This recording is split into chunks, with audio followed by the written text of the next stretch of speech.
तो अब हम मुरली पढ़ेंगे। 15 फरवरी 1969 शिवरात्रि के अवसर पर अव्यक्त बाप दादा के महावाक्य संतरी दादी के तन द्वारा। तो ये महावाक्य बाप दादा ने कैसे उच्चारण किए हैं? संतरी दादी के तन द्वारा। आज किसके स्वागत का दिन है? तो बच्चों ने कहा बाप और बच्चों का। बाबा पूछ रहे हैं आज किसके स्वागत का दिन है? बच्चों ने कहा बाप और बच्चों का। परंतु कई बच्चे अपने को भी भूले हुए हैं तो बाप को भी भुला दिया है। आज के दिन वह स्वागत है जैसे पहले होती थी। तो बाबा कह रहे हैं अब क्या हो गया है, बच्चे अपने को भी भूल गए हैं और बाप को भी भुला दिया है। बाबा पूछ रहे हैं क्या आज के दिन वैसा स्वागत होता है जैसे पहले होता था? कितनी तारें आती थीं तो भूला ना। बाप जब है ही तो फिर भुलाना कहाँ तक। ये है निश्चय, ये है पढ़ाई। जब पढ़ाई कायम है तो वह कार्य भी जैसा का वैसा चलता रहेगा।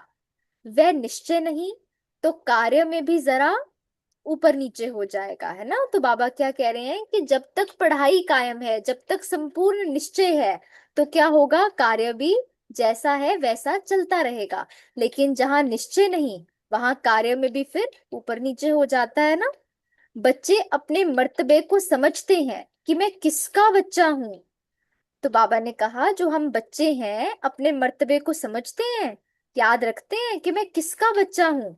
जैसे दुनिया में कोई मिनिस्टर का बच्चा होता है, उसको कितना नशा होता है, तो हम तो डायरेक्ट भगवान के बच्चे हैं। बाप सदा है तो बच्चे भी सदा हैं। परंतु देह अभिमान अपने स्वधर्म को भुला देता है। तो हैं तो हम सदा उस परमात्मा की संतान, उनके बच्चे, उनके जैसे शक्तिशाली, लेकिन होता क्या है कि देह अभिमान अपने स्वधर्म को भुला देता है। और भूलने से कार्य कैसे चलेगा, आगे कैसे बढ़ेंगे? जबकि बाप ने अपना परिचय दिया है, बच्चों को भी अपना परिचय मिला हुआ है। तो बाप ने अपना परिचय भी दिया है हमें, तो बच्चों को भी अपना परिचय मिला हुआ है।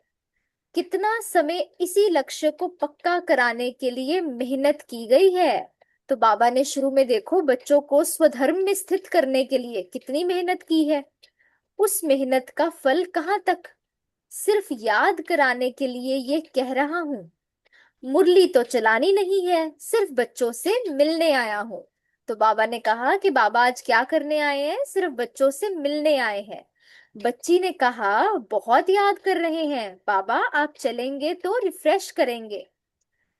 तो फिर बाबा ने कहा रिफ्रेश तो हो ही, अगर निश्चय है तो। तो बाबा क्या याद दिला रहे हैं कि अगर हमें संपूर्ण निश्चय है तो फिर तो हमारी स्थिति कैसी है, अवस्था कैसी है, सदा ही रिफ्रेश है। फिर भी बच्चों से मिलने के लिए आना पड़ा, थोड़े समय के लिए। स्वमान की स्मृति दिलाने के लिए आए हैं। तो आज बाबा क्या करने आए हैं? स्वमान की स्मृति दिलाने आए हैं हम बच्चों को। बच्चे सदैव अपने को सौभाग्यशाली समझें। सदा सौभाग्यशाली उनको कहा जाता है जिनका बाप, टीचर और सतगुरु से पूरा कनेक्शन, पूरी लग्न है। तो बाबा आज क्या करने आए हैं? हम बच्चों को अपने स्वमान की स्मृति दिलाने आए हैं। और कौन से स्वमान की सीट पर सेट करने आए हैं?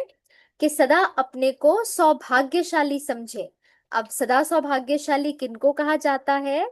जिनका बाप, टीचर और सतगुरु से पूरा कनेक्शन है, पूरी लगन है। तो चेक करते जाएंगे अपनी अवस्था को और देखेंगे क्या मैं सदा सौभाग्यशाली हूँ, इस स्वमान की सीट पर सेट हूँ। मतलब क्या बाप, टीचर और सतगुरु से तीनों ही रूपों में मेरा पूरा कनेक्शन, पूरी लगन है।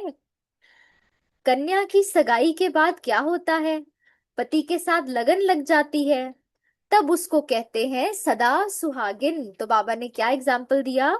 जैसे कन्या की सगाई के बाद क्या होगा, पति के साथ लगन लग जाएगी और उसको कहने लग जाएंगे कि अब ये सदा सुहागिन है। परंतु वह कहाँ तक सुहागिन है? अंदर में क्या भरा पड़ा है? कन्या 100 ब्राह्मणों से उत्तम गिनी जाती है। सगाई करने के बाद अशुद्ध बनने कारण आंतरिक अभागिन है।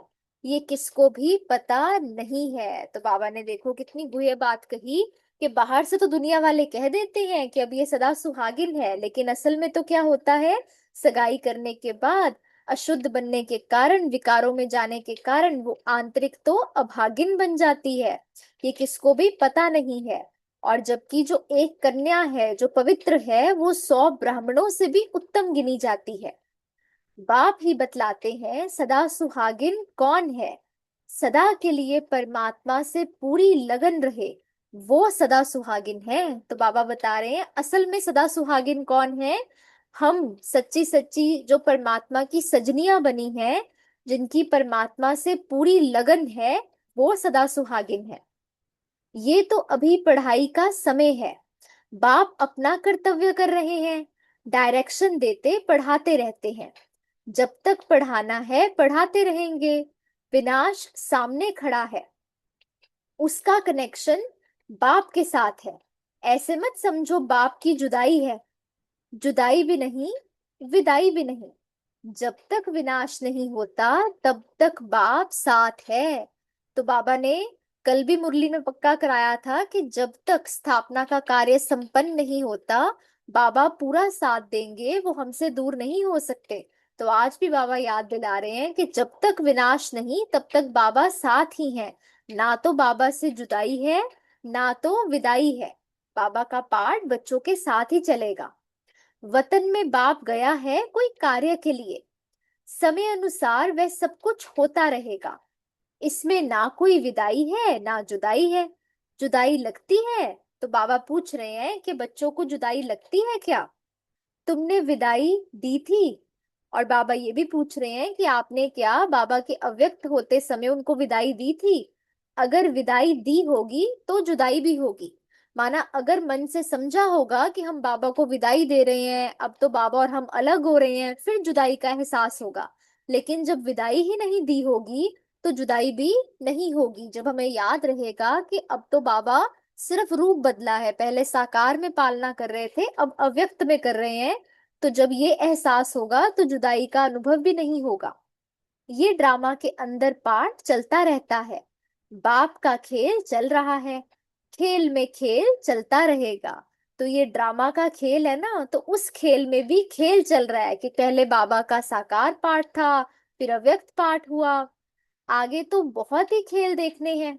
अभी बाबा कहते हैं अभी तो आगे आगे चल के बहुत ही खेल देखने हैं। इतनी हिम्मत है, जब हिम्मत रखेंगे तब बहुत देखेंगे। आगे बहुत कुछ देखना है, परंतु कदम को संभाल संभाल कर चलाना है। अगर संभल कर नहीं चलेंगे तो कहाँ खड्डा भी आ जाएगा, एक्सीडेंट भी हो पड़ेंगे। तो बाबा पहले से सावधान कर रहे हैं कि आगे चलकर तो बहुत खेल आएंगे, लेकिन तभी देख पाएंगे जब हिम्मत रखेंगे। अभी बहुत कुछ देखना है तो कदम को संभाल कर रखना है। अगर संभल कर नहीं चलेंगे तो गिर पड़ेंगे, एक्सीडेंट हो जाएगा। बच्चों से मिलने के लिए थोड़े समय के लिए आया हूँ। बहुत कार्य करना है, वतन से बहुत कुछ करना पड़ता है। बच्चों की भी दिल पूरी करनी पड़ती है तो भक्तों की भी दिल पूरी करनी पड़ती है। सभी कार्य संगम पर ही होते हैं। तो बाबा कह रहे हैं बाबा आज थोड़े समय के लिए बच्चों से मिलने आए हैं, बाबा को भी वतन में बहुत सा कार्य करना पड़ता है। बच्चों की भी दिल की बातें पूरी करनी पड़ती हैं और भक्तों की भी आश पूरी करनी पड़ती है। ये सभी कार्य इकट्ठे इस संगम पर ही होते हैं। बाप का परिचय मिला, खजाना, लॉटरी मिली, अभी बच्चों की सर्विस पूरी की। वतन से अभी सबकी करनी है। तो साकार में बाबा ने क्या किया, बच्चों को अपना परिचय दिया। तो बाप का परिचय मिलने से बच्चों को तो अविनाशी खजाना मिल गया, लॉटरी मिल गई। तो अभी बच्चों की सर्विस पूरी हुई। अब वतन से अव्यक्त रूप में बाबा को सबकी सर्विस करनी है। बच्चे सगे भी हैं तो लगे भी हैं, सर्विस तो सबकी करनी है। सवेरे भी आकर दृष्टि से परिचय दे दिया, दृष्टि द्वारा सर्च लाइट दे, सभी को सुख देना बाप का कर्तव्य है। तो बाबा कह रहे हैं कि बाबा तो सभी बच्चे, चाहे उनके सगे बच्चे हैं चाहे लगे बच्चे हैं, उनकी सभी की सर्विस करते हैं। सवेरे भी आकर बाबा ने दृष्टि से परिचय दे दिया, दृष्टि द्वारा सर्च लाइट दे, सभी को सुख देना, ये बाबा का विशेष कर्तव्य है। अभी तो सभी को म्यूजियम की सर्विस करनी है, सबको बाप का परिचय देना है। बाप ने जो सर्विस के चित्र बनवाए हैं उस पर सर्विस करनी है। तो बाबा ने कहा क्या करना है, म्यूजियम की सेवा करनी है। बाबा ने जो सर्विस के चित्र बनवाए हैं उस पर सर्विस करनी है, समझाना है उस पर। अंगुली देने से पहाड़ उठता है ना, यही गायन है। गोप गोपियों ने अंगुली से पहाड़ उठाया, अंगुली नहीं देंगे तो पहाड़ नहीं उठेगा। सृष्टि पर आत्माओं का उद्धार कर वह पहाड़ उठाकर फिर साथ ले जाना है। तो बाबा ने क्या कहा कि क्या करना है, ये कलयुगी रूपी पहाड़ उठाना है ना, तो इसमें हम सभी बच्चों को अपने सहयोग की अंगुली देनी है। और इसी का गायन भी है कि गोप गोपियों ने अंगुली से पहाड़ उठाया, अंगुली नहीं देंगे तो पहाड़ नहीं उठेगा, क्योंकि उसके लिए सहयोग की शक्ति चाहिए।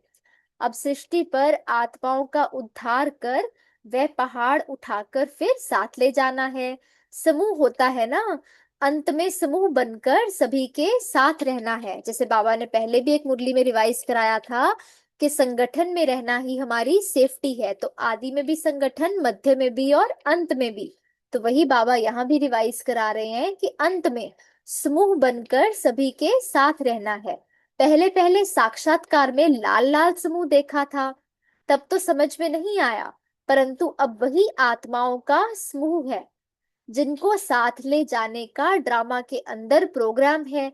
सभी की सर्विस करनी है। अच्छा, तो बाबा ने क्या कहा कि पहले पहले साक्षात्कार में भी लाल लाल समूह दिखाया था, तो अभी अंत में भी आत्माओं का वही समूह है जिनको साथ ले जाने का ड्रामा के अंदर प्रोग्राम है। इसीलिए सभी की सर्विस करनी है।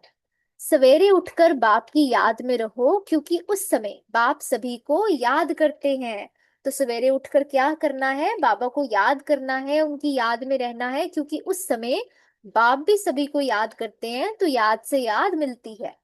उस समय कोई कोई बच्चे दिखाई नहीं पड़ते हैं, ढूंढना पड़ता है। तो बाबा कहते हैं कई बच्चे तो मुझे दिखाई नहीं पड़ते, सुबह उनको ढूंढना पड़ता है। फल अकेले रीति याद करते हैं, परंतु संगठन के साथ भी जरूर चलना है। जितना याद में रहेंगे उतना ही बाप के नजदीक होते जाएंगे। तो बाबा ने कहा अकेले तो भले सब याद की यात्रा पे रहते हैं, लेकिन संगठन में भी याद करने का कोई ना कोई प्रोग्राम जरूर बनाना है।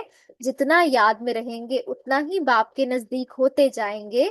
बाप को भुलाने से मूंझते हैं, बाप को सदैव साथ रखेंगे तो भूल नहीं सकते। तो बाप को जब भूल जाते हैं तभी मूंझ जाते हैं, अगर बाबा को सदैव साथ रखेंगे तो भूल नहीं सकते।